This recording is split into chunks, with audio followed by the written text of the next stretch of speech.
Episode 22. I wonder sometimes if we, as people, truly understand the weight of the battles we face, the ones we don't speak about, the ones that happen deep inside us. Lust. Lust is that quiet whisper in the back of your mind.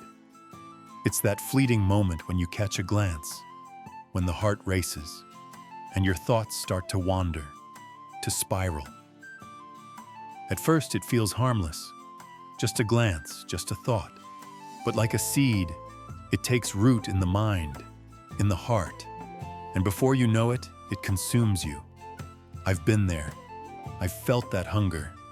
The world feeds you these images, these fantasies, like a never-ending feast for the senses. Every corner you turn, there it is. A billboard, a screen, an image that beckons you to look, to covet, to crave. Society tells you it's normal, even natural, but I've learned lust is a thief. It steals your peace. It poisons your soul. It's not something to indulge in. It's something to flee from. I remember the first time I really saw it for what it was. I was young, living in Philadelphia. New city, new life. And the temptations, they were everywhere. It was like a trap set just for me. But I didn't see it then. I thought I could handle it. I thought it was just part of growing up.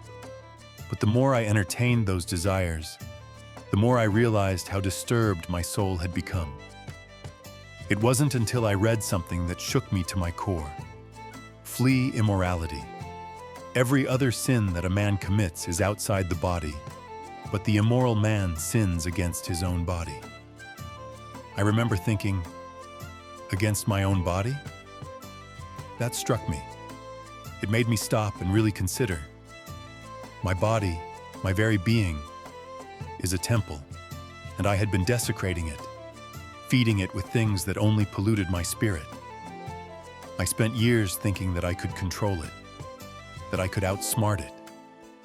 But the truth is, the more I tried to suppress my desires, the more they fought back. The more I tried to fight against lust, the deeper I sank into it. I was battling it on my own, with my own strength, and it was never enough. And then, the scriptures. They became my guide, my refuge. Flee from youthful lusts and pursue righteousness, faith, love, and peace. For the first time, I saw the battle clearly. It wasn't just about resisting. It was about choosing something better, something pure. It was about redirecting my energy, my focus, toward things that had substance, things that would last. I began to realize this wasn't just a fight against the body. It was a battle for my soul.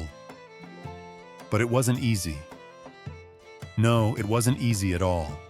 There were days when the weight of it seemed unbearable, when temptation seemed to lurk in every shadow. But then I would remember what Jesus said. But I say to you that everyone who looks at a woman with lust for her has already committed adultery with her in his heart. And I knew right then that it wasn't just about my actions. It was about my heart. It was about the way I saw the world, the way I saw people. And that's when I started to change. Instead of seeing someone through a lens of desire, I began to see them through the lens of respect. I started to recognize the true beauty in others, not their appearance, not their allure, but the goodness in their hearts. Because that's the kind of beauty that lasts. That's the kind of beauty that will never disappoint you. It's easy to get lost in the world's version of beauty, isn't it? It's everywhere. It's in the ads, on TV, in every magazine and website we see.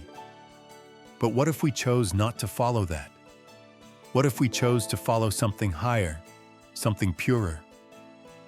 The truth is, the battle against lust isn't just about the body. It's about the mind, the spirit. It's about training yourself to look beyond the surface, to see the deeper, truer beauty that exists in the world. It's about choosing a life of integrity, A life that doesn't live in pursuit of fleeting pleasure, but instead seeks joy in purity, in truth, in love.